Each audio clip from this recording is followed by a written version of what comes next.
اعوذ باللہ من الشیطان الرجیم بسم اللہ الرحمن الرحیم الحمدللہ رب العالمین الرحمن الرحیم مالک یوم الدین ایاک نعبد و ایاک نستعین اهدنا الصراط المستقیم صراط الذین انعمت علیہم غیر المغضوب علیہم ولا الضالین آمین اللهم صل علی محمد وعلی آل محمد کما صلیت علی ابراہیم وعلی آل ابراہیم انک حمید مجید اللهم بارک علی محمد وعلی آل محمد کما بارکت علی ابراہیم وعلی آل ابراہیم انک حمید مجید ربی جلی مقیم الصلاۃ ومن ذریتی ربنا وتقبل دعاء ربنا اغفر لی ولوالدی وللمؤمنین یوم یقوم الحساب ربنا آتنا فی الدنیا حسنۃ وفی الآخرۃ حسنۃ وقنا عذاب النار۔ السلام علیکم ورحمۃ اللہ وبرکاتہ۔ آپ سب کیسے ہیں؟ امید ہے آپ سب خیریت سے ہوں گے انشاءاللہ۔ اللہ تعالیٰ آپ سب کو اپنی حفظ و امان میں رکھیں۔ سورۃ ال عمران نیکسٹ پارٹ، جو پہلا پارٹ آپ نے دیکھ لیا، سن لیا، اور یہ نیکسٹ پارٹ شروع کرنے لگی، تو پلیز اس کو بھی آپ غور سے سنیں اور عمل کریں اور دوسروں کو بھی شیئر کریں۔ بیل کے بٹن بھی دبائیں تاکہ آپ کو نا میرا نوٹیفیکیشن آتا رہے، اور جتنا زیادہ دین کو پھیلائیں گے اتنا ہی اچھا ہے ہمارے لیے کہ اپنی زندگی میں ہم نیک عمل کر لیں، کوئی نیک کام کر کے جائیں دنیا سے، ٹھیک ہے نا۔ تو اللہ کا پیغام جو ہمارا فرض ہے وہ ہم فرض ادا کر کے اپنی زندگی سے جائیں۔ آپ سب کو جمعہ بہت بہت مبارک ہو۔ اللہ تعالیٰ آپ سب کے لیے باعث برکت، باعث رحمت یہ جمعہ ہو، اور ہر آنے والا جمعہ آپ سب کے لیے باعث برکت، باعث رحمت ہو، اور ہم سب کے لیے خوشیاں اور رحمتیں لے کر آئے انشاءاللہ، ہر دن، ہر صبح انشاءاللہ۔ آمین ثم آمین یا رب العالمین۔ ہم نے یہاں تک پڑھا تھا، گلاسز ٹوٹ گئے تھے تو ابھی تیار ہو کے آئے الحمدللہ۔ اعوذ باللہ من الشیطان الرجیم بسم اللہ الرحمن الرحیم۔ جی میں نے یہاں تک پڑھا تھا، یعنی کہ اور اگر تم ایک بیوی کی جگہ دوسری بیوی لے آنے کا ارادہ ہی کر لو تو خواہ تم نے اسے ڈھیر سا مال ہی کیوں نہ دیا ہو، اس میں سے کچھ واپس نہ لینا۔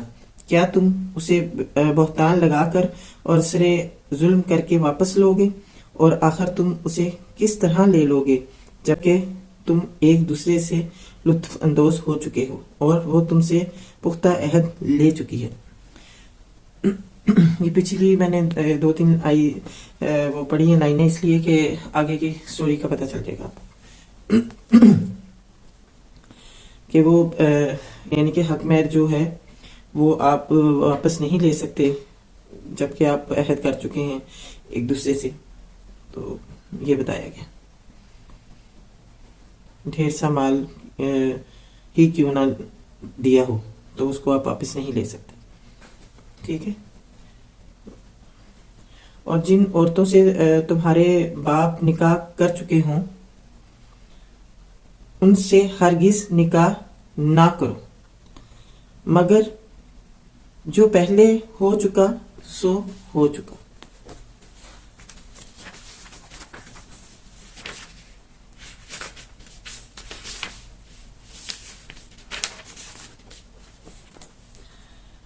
در حقیقت یہ ایک بے حیائی کا فعل ہے، ناپسندیدہ ہے اور برا چلن ہے۔ تم پر حرام کی گئی تمہاری مائیں، بیٹیاں، بہنیں، پھوپھیاں، خالائیں، بھتیجیاں، اور تمہاری وہ مائیں جنہوں نے تم کو دودھ پلایا ہو، اور تمہاری دودھ شریک بہنیں، اور تمہاری بیویوں کی مائیں، اور تمہاری بیویوں کی لڑکیاں جنہوں نے تمہاری گودوں میں پرورش پائی ہے، ان بیویوں کی لڑکیاں جن سے تمہارا تل کے زن و شو ہو چکا ہو، ورنہ اگر صرف نکاح ہوا ہو اور تل کے زن و شو نہ ہوا ہو تو انہیں چھوڑ کر ان کی لڑکیوں سے نکاح کر لینے میں تم پر کوئی مواخذہ نہیں ہے، اور تمہارے ان بیٹوں کی بیویاں جو تمہاری صلب سے ہوں، اور یہ بھی تم پر حرام کیا گیا ہے کہ ایک نکاح میں 2 بہنوں کو جمع کرو، مگر جو پہلے ہو گیا سو ہو گیا، اللہ بخشنے والا اور رحم کرنے والا ہے۔ اور وہ عورتیں بھی تم پر حرام ہیں جو کسی دوسرے کے نکاح میں ہوں، محصنات، البتہ ایسی عورتیں جو جنگ میں تمہارے ہاتھ آئیں، یعنی کہ ان سے نکاح ہو سکتا ہے جو جنگ میں ان کے ہاتھ لگ گئی. یہ اللہ کا قانون ہے جس کی پابندی تم پر لازم کر دی گئی ہے.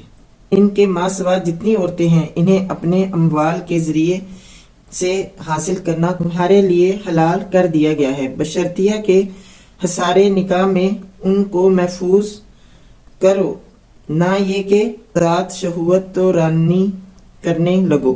پھر جو ازدواجی زندگی کا لطف تم اس سے اٹھاؤ، اس کے بدلے ان کے مہر بطور فرض کے ادا کرو. البتہ مہر کی قرارداد ہو جانے کے بعد آپس کی رضامندی سے تمہارے درمیان اگر کوئی سمجھوتا ہو جائے تو اس میں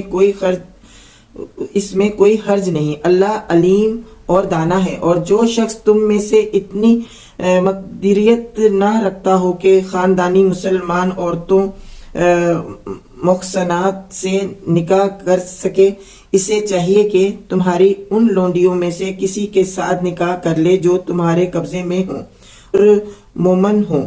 اللہ تمہارے ایمانوں کا حال خوب جانتا ہے.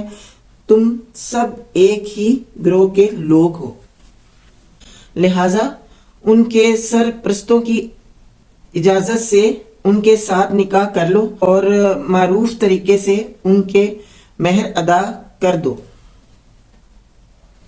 تاکہ وہ حصار نکاح میں محفوظ محصنات ہو کر رہیں، آزاد شہوت رانی نہ کرتی پھریں اور نہ چوری چھپے آشنائیاں کرے. پھر جب وہ حصار نکاح میں محفوظ ہو جائیں اور اس کے بعد کسی بد چلنی کی مرتکب ہوں تو ان پر اس سزا کی بنسبت عادی سزا ہے جو خاندانی عورتوں کے لیے مقرر ہے. یہ سہولت تم میں سے ان لوگوں کے لیے پیدا کی گئی ہے جن کو شادی نہ کرنے سے بندے تقوی کے ٹوٹ جانے کا اندیشہ ہو، لیکن اگر تم صبر کرو تو یہ تمہارے لیے بہتر ہے، اور اللہ بخشنے والا رحم فرمانے والا ہے. اللہ چاہتا ہے کہ تم پر ان طریقوں کو واضح کرے اور انہی طریقوں پر تمہیں چلائے جن کی پیروی تم سے پہلے گزرے ہوئے صالحہ کرتے تھے. وہ اپنی رحمت کے ساتھ تمہاری طرف متوجہ ہونے کا ارادہ رکھتا ہے اور وہ علیم بھی ہے اور دانا بھی ہے. ہاں، اللہ تم پر رحم کے ساتھ توجہ کرنا چاہتا ہے، مگر جو لوگ خود اپنی خواہشات نفس کی پیروی کر رہے ہیں وہ چاہتے ہیں کہ تم راہ راست سے ہٹ کر دور نکل جاؤ. اللہ تم پر سے پابندیوں کو ہلکا کرنا چاہتا ہے کیونکہ انسان کمزور پیدا کیا گیا ہے. اے لوگو جو ایمان لائے ہو، آپس میں ایک دوسرے کے مال باطل طریقوں سے نہ کھاؤ. لین دین ہونا چاہیے آپس کی رضامندی سے اور اپنے آپ کو قتل نہ کرو. یقین مانو کہ اللہ تمہارے اوپر مہربان ہے. جو شخص ظلم و زیادتی کے ساتھ ایسا کرے گا اس کو ہم ضرور آگ میں جھونکیں گے، اور یہ اللہ کے لیے کوئی مشکل کام نہیں ہے. اگر تم ان بڑے بڑے گناہوں سے پرہیز کرتے رہو جن سے تمہیں منع کیا جا رہا ہے تو تمہاری چھوٹی چھوٹی برائیوں کو ہم تمہارے حساب سے ساقط کر دیں گے اور تم کو عزت کی جگہ داخل کریں گے. دیکھیں اللہ ہمارا کتنا غفور رحیم ہے. ماشاءاللہ سبحان اللہ، کہ اللہ تعالیٰ کہتا ہے کہ تم بڑے بڑے گناہ سے پرہیز کر لو تو میں تمہارے چھوٹے چھوٹے گناہ معاف کر دوں گا. سبحان اللہ سبحان اللہ. تو ہم نہ بڑے گناہوں سے باز آتے ہیں نہ چھوٹے گناہوں سے باز آتے ہیں. ہم تو بس اپنی دھن میں مگن ہیں. بس اللہ تعالیٰ ہم سب کو توفیق دے کہ ہم گناہ، غلطیوں اور کوتاہیوں میں جو پڑے ہوئے ہیں اس سے بچ جائیں، اس سے نکل جائیں، اور اپنے رب رحیم رحمان کریم جو ہمارا سب سے زیادہ مہربان ہے اس کی طرف لوٹ آئیں اور اس کی بات کو سمجھیں، اس پہ غور کریں. صحیح ہے انشاءاللہ.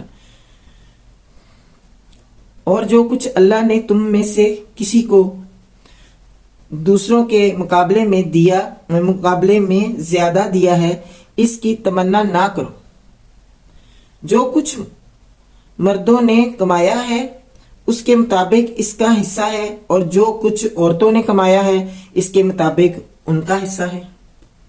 ہاں، اللہ سے اس کے فضل کی دعا مانگتے رہو، یقیناً اللہ ہر چیز کا علم رکھتا ہے. بے شک. اور ہم نے ہر اس طریقے کے حق دار مقرر کر دیے ہیں جو والدین اور رشتہ دار چھوڑیں. اب رہے وہ لوگ جن سے تمہارے عہد و پیمان ہو تو ان کا حصہ انہیں دو، یقیناً اللہ ہر چیز پر نگراں ہے. مرد عورتوں پر قوام ہے اس بنا پر کہ اللہ نے ان میں سے ایک کو دوسرے پر فضیلت دی ہے. قوامے شخص کو کہتے ہیں جو کسی فرد یا ادارے یا نظام کے معاملات کو درست حالت میں چلانے اور اس کی حفاظت اور نگہبانی کرنے اور اس کی ضروریات مہیا کرنے کا ذمہ دار ہو. تو اس کا مطلب یہ ہے کہ یہ میں جو پڑھا ہے نا مرد عورتوں پر قوام ہیں، تو وہ اس کا انہوں نے تفسیر یہ بتائی ہے. اور اس بنا پر کہ مرد اپنے مال خرچ کرتے ہیں، پس جو صالحہ عورتیں ہیں اور وہ اطاعت و شیار ہوتی ہیں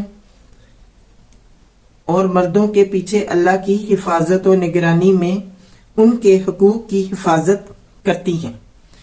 اور جن عورتوں سے تمہیں سرکشی کا اندیشہ ہو انہیں سمجھاؤ، خواب گاہوں میں ان سے علیحدہ رہو اور مارو. پھر اگر وہ تمہاری متی ہو جائیں تو خواہ مخواہ ان پر دست درازی کے لیے بہانے تلاش نہ کرو. یقین رکھو کہ اوپر اللہ موجود ہے جو بڑا اور بالا تر ہے. اور اگر تم لوگوں کو کہیں میاں اور بیوی کے تعلقات بگڑ جانے کا اندیشہ ہو تو ایک حاکم مرد کے رشتہ داروں میں سے اور ایک عورت کے رشتہ داروں میں سے مقرر کرو. وہ دونوں اصلاح کرنا چاہیں گے تو اللہ ان کے درمیان موافقت کی صورت نکال دے گا. اللہ سب کچھ جانتا اور باخبر ہے. اور تم سب اللہ کی بندگی کرو، اس کے ساتھ کسی کو شریک نہ بناؤ. ماں باپ کے ساتھ نیک برتاؤ کرو، قرابت داروں اور یتیموں اور مسکینوں کے ساتھ حسن سلوک سے پیش آؤ، اور پڑوسی رشتہ دار سے، اجنبی ہمسایہ سے، پہلو کے ساتھی اور مسافر سے، اور ان لونڈی غلاموں سے جو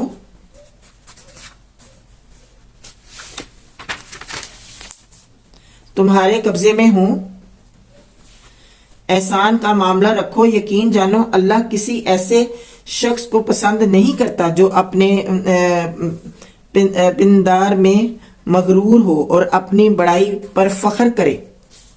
تو استغفر دے کر اللہ تعالیٰ تکبر والوں کو پسند نہیں کرتا.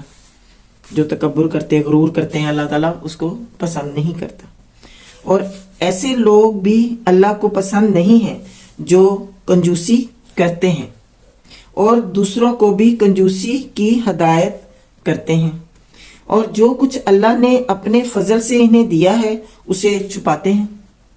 ایسے کافر نعمت لوگوں کے لیے ہم نے رسوا کن عذاب مہیا کر رکھا ہے. استغفر اللہ. یعنی کہ کنجوس لوگوں کو اللہ تعالیٰ نے کافر کا نام دے دیا.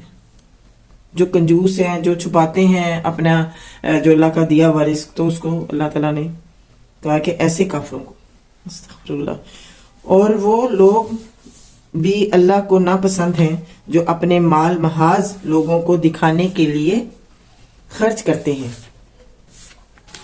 اور حقیقت نہ اللہ پر ایمان رکھتے ہیں نہ روز آخر پر.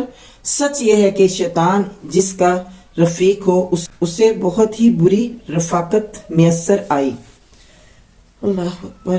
آخر ان لوگوں پر کیا آفت آ جاتی اگر یہ اللہ اور روز آخر پر ایمان رکھتے اور جو کچھ اللہ نے دیا ہے اس میں سے خرچ کرتے. اگر یہ ایسا کرتے تو اللہ سے ان کی نیکی کا حال چھپا نہ رہتا. اللہ کسی پر ذرا برابر بھی ظلم نہیں کرتا. اگر کوئی ایک نیکی کرے تو اللہ اسے 2 چند کرتا ہے اور پھر اپنی طرف سے بڑا اجر عطا فرماتا ہے. پھر سوچو کہ اس وقت یہ کیا کریں گے جب ہم ہر امت میں سے ایک گواہ لائیں گے اور ان لوگوں پر تمہیں یعنی محمد صلی اللہ علیہ وآلہ وسلم کو گواہ کی حیثیت سے کھڑا کریں گے. اس وقت وہ سب لوگ جنہوں نے رسول صلی اللہ علیہ وآلہ وسلم کی بات نہ مانی اور اس کی نافرمانی کرتے رہے تمنا کریں گے کہ کاش زمین پھٹ جائے اور وہ اس میں سما جائے. اللہ اکبر. آج کے لیے اتنا ہی. انشاءاللہ آگے پڑھیں گے. یہ میں نے جو کتنی پڑھ لی ہیں 41 یہ ہے، اور یہاں سے یہ جی 3 رکوع پڑھ لیے ہیں اور 42 آیات. 21 سے 42 آیات تک پڑھ لیا ہے. انشاءاللہ اب جیسے یہ ویڈیو اپلوڈ ہو جائے گی تو پھر میں نیکسٹ پڑھوں گی 3rd پارٹ بھی انشاءاللہ. اپنا بہت خیال رکھیں اور مجھے دعا میں یاد رکھیں، اور پلیز اس کو قرآن کو سنیں، غور کریں، اس میں عمل کریں. دیکھیں ایک ایک بات اللہ تعالیٰ نے بتا دی میاں بیوی کے رشتے کے بارے میں، اور جو دوسرے رشتے ہیں ہر رشتوں کو بتا دیا. تو ایک ایک بات اللہ تعالیٰ نے جس طرح چھوٹے بچے کو سکھاتے ہیں نا، سمجھاتے ہیں، اللہ تعالیٰ نے اس طرح سے ہمیں سمجھایا قرآن پاک میں. تو ہم جب تک قرآن کو ترجمے کے ساتھ نہیں سنیں گے، نہیں پڑھیں گے، تب تک ہمیں سمجھ نہیں آئے گا کہ ہم نے رشتوں کو کس طرح سے نبھانا ہے، کس طرح سے لے کر چلنا ہے. تو پلیز آپ لوگ اس پہ غور کریں، قرآن پہ غور کریں، قرآن کو سنیں، قرآن پہ عمل کریں. پھر آپ کی زندگیاں بہت اچھی گزریں گی اور آپ کبھی بھی نقصان نہیں اٹھائیں گے. ٹھیک ہے؟ کبھی نقصان نہیں اٹھائیں گے اگر آپ قرآن اور سنت کے مطابق چلیں گے. تو اپنا بہت خیال رکھیں. مجھے اجازت دیں. اللہ حافظ.